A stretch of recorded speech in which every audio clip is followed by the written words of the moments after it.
भी नहीं हो सकते थे। और लोकतंत्र खतरे में है तो देश में चुनाव चल रहे हैं, उनकी पार्टी भी एक दो जगह जीत के भी आए हैं। चुनाव के लोकतंत्र है तो बाकी लोकतंत्र पार्लियामेंट चल रहा है, पंचायत से लेकर सभी चुनाव चल रहे हैं। लोकतंत्र हो गए तो 6000 पंचायतों से शिक्षा नीति बनाने के लिए फीडबैक लेकर एक शिक्षा नीति बनी। लोकतंत्र में एक करने की कोई सरकार को मजबूरी नहीं थी। एडवाइजरी काउंसिल से पॉलिसी बनी हिंदुस्तान में, कहां लोकतंत्र था? नेशनल एडवाइजरी काउंसिल करके किए थे। Non members were the chairman and at the government exchequer crores were spent. इसलिए मैंने पहले ही कहा, कृपया बताइए, you should make more responsive, because देश में लोग सोचते हैं, देश के लोगों को विचार मालूम है, इतिहास मालूम है। इसलिए मैं कई बार कहता हूँ, हम अपने काम करेंगे, हाथी आगे चलती रहेगी।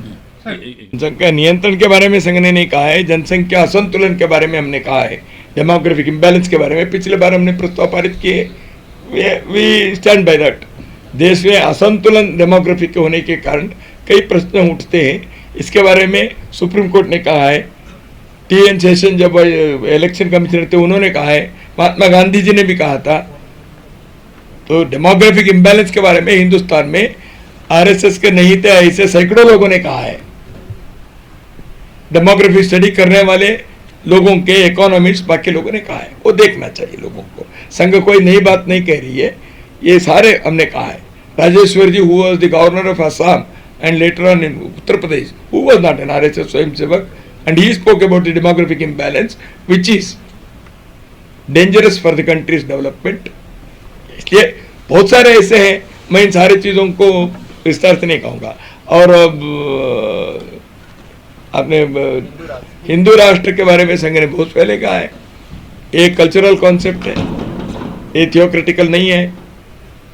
हम 100 साल से हम कह रहे हैं हिंदू राष्ट्र का अर्थ ये है, भारत हिंदू राष्ट्र है, कोई बनाना नहीं है, हिंदू राष्ट्र है ही। State and nation are different. Constitution से एस्टैब्लिश होने वाली चीज जो है, इट इज स्टेट, एक स्टेट पावर, राज्य शक्ति है। Nation is a cultural concept.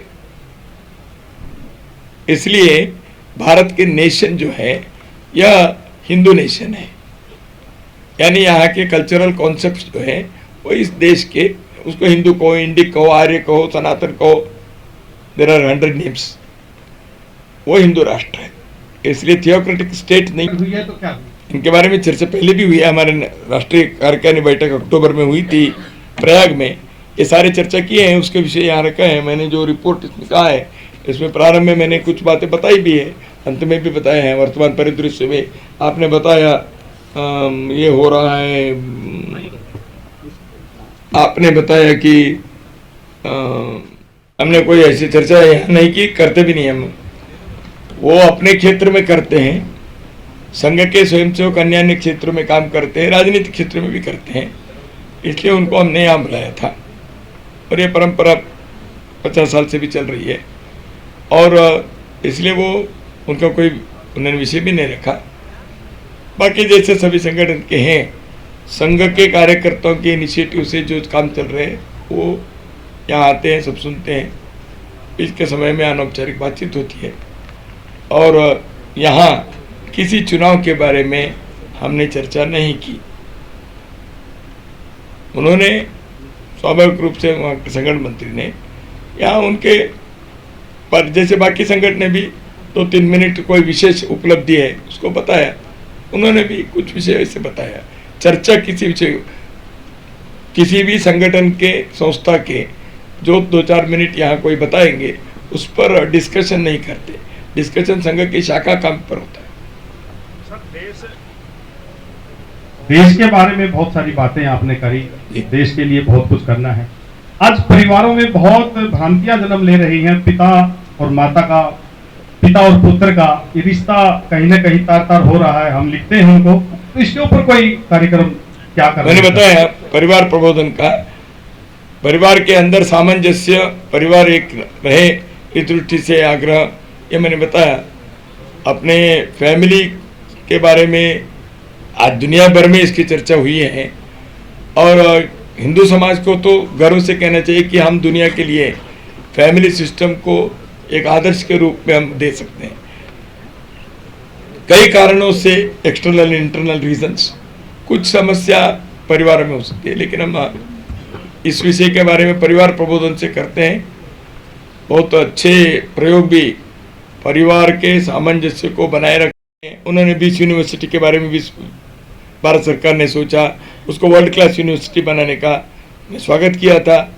और विदेश में विद्यार्थी चाहे एक फॉरेन यूनिवर्सिटी के डिग्री के एक मोह है, एजुकेशन वहाँ अच्छा ऐसे नहीं है। मैं देश और यूनिवर्सिटी के नाम नहीं बताऊंगा, मैं भी 10 बार विदेश में गया हूँ। वहाँ भारतीय विद्यार्थियों से मैंने बैठकर चर्चा की, साहब हमारे यहाँ टीचिंग अच्छा रहता है, प्रोफेसर मिलता है, यहाँ हम आते हैं केवल फॉरेन यूनिवर्सिटी की डिग्री के लिए, पढ़ाई वहीं अच्छा होता है, ऐसे कहने वाली यूनिवर्सिटी के सैकड़ों विद्यार्थियों से मैं मिला हूँ। मैं I can tell the university name also, but I don't want to tell here in the interest of those universities. Now coming back to the thing, विदेश में जाने वाले का मोह है, इसलिए भारत सरकार सोच भी रही है क्या फॉरेन यूनिवर्सिटीज़ को यहाँ ऑपरेट करने के लिए कर सकते क्या। लेकिन कुछ भारत के यहाँ के रूल्स, यहाँ के नैक है, बाकी है, यहाँ के इसमें वो फिट बैठने चाहिए, कौन से क्षेत्र में करना, मैटर ऑफ डिटेल्स है। नंबर 3, जो ऐसे विदेश में जाते हैं वहाँ भी वो भारत के सही चित्र का प्रतिनिधित्व करें। विदेश में गए, कोई जाना, कोई जब हम होते हुए कुटुंबकम कहते हैं विदेश में जाना रोकना चाहिए, ऐसे नहीं कहते। बेटर एजुकेशन यहाँ मिलता है तो यहाँ रहेंगे, बिल्कुल ठीक है। फिर भी कुछ लोगों को विदेश में जाने की इच्छा हो सकती है, वहाँ जाने के बाद भी भारत के एक गर्व से भारत के वहाँ प्रतिनिधित्व करे, अपने विद्यार्थियों के मित्रों के बीच उत्तरीकरण करे। ऐसे वहाँ कुछ पहले गए हुए स्वयंसेवकों ने अलग अलग फोरम अलग अलग देशों में बनाए हैं, छोटे बड़े बनाए हैं। तो विद्यार्थी परिषद के कार्यकर्ता, आप, मैं, हम सब हैं। पूर्व में जो विद्यार्थी परिषद कार्यकर्ता आज विदेशों में जगह जगह पर है, यूनिवर्सिटीज में भी है, उनको आप ऐसे आने वाले विद्यार्थियों को, भारतीय विद्यार्थियों के साथ ऐसे कैसे भारत के गर्व को, गौरव को बढ़ाए, इस दृष्टि से विचार करो। Then there will be good messengers and ambassadors of Indian youth on foreign soil and nothing wrong. तो ऐसे हमने विचार भी किया है। बाकी देखिए, देश के रोजगार वगैरह के संदर्भ में सरकार ने पिछले महीनों में अनाउंस भी किया है, स्वावलंबी भारत की योजना एक बनाए हैं। एक ट्रांजिशन पीरियड है, बहुत सारे विषयों को अब एड्रेस भी करना है, इन चीज़ों को कर रहे हैं, ऐसे हमारा विश्वास है, हो भी रहा है। अपने तरफ से भी हमने कई जगह पर रोजगार भारती, बाकी उदाहरण के लिए ब्रज प्रांत में आगरा के, जिसमें केरल में अभी जैसे मैंने कहा कई जगह पर रोजगार सृजन के एक व्यापक, मैं भोपाल में गया था, मध्य प्रदेश के 16 जिले में रोजगार सृजन और सहायता केंद्र को स्वावलंबी भारत योजना के तहत अपने लोगों ने करके स्किल ट्रेनिंग वगैरह दिए हैं। पिछले वर्ष में लगभग 1 लाख से अधिक लोगों को देश भर में ऐसे छोटे बड़े रोजगार देने का कार्य समाज की तरफ से हुआ है। सरकार की योजना भी बन रही है, सरकार से भी वो लोग बात भी कर रहे हैं। जी इधर कौन? रवि जी को दीजिए। रवि जी, हाँ, जोर से बोलिए। नहीं भाई, तो मेरा सवाल ये है कि सामाजिक समरसता पर सबसे ज्यादा जोर दिया जा रहा है, इस बार प्रस्ताव भी पास हुआ है। आपको लगता है कि समाज में इतना ज्यादा विभेद हो गया है, इस तरह की बातें आ रही है, फकीर राजा जैसे लोग कह रहे हैं कि अलग से फिर से एक पाकिस्तान जैसा राष्ट्र होना चाहिए, मुसलमानों के अलग से राष्ट्र होना चाहिए, देश की मांग करने लगे हैं। तो ये सामाजिक समरसता कैसे होगा जब एक तबका जो अलग से राष्ट्र की मांग कर रहा है इसी देश में? देश तोड़ने वाली शक्तियों के काम पहले से हो रहा है।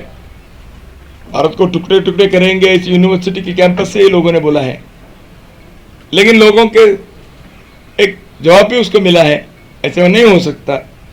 और देश को तोड़ने वाली शक्तियां स्वयं के स्वार्थ के कारण और विदेशी कई प्रकार के षड्यंत्र के कारण यहाँ इस देश में हुआ है, नॉर्थ ईस्ट में हुआ है, दक्षिण में हुआ है, हर जगह पर यूनिवर्सिटीज में किए हैं।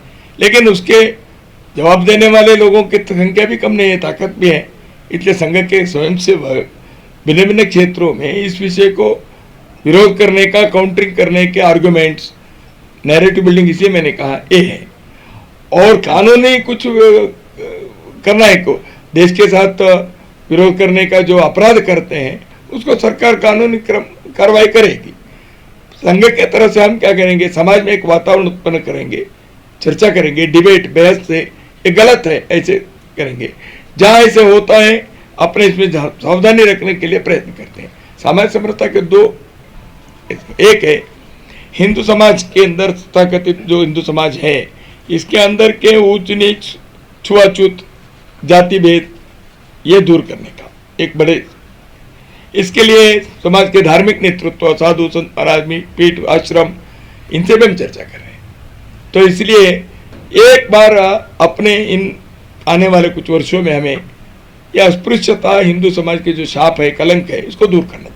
ऐसी ही तमाम खबरों के लिए आप देखते रहें अंबाला ब्रेकिंग न्यूज। आप हमें फेसबुक पर लाइक करें, यूट्यूब पर भी सब्सक्राइब करें और अपने एंड्रॉइड के प्ले स्टोर और एप्पल मोबाइल के ऐप स्टोर से हमारी app Ambala breaking news download करना ना भूलें।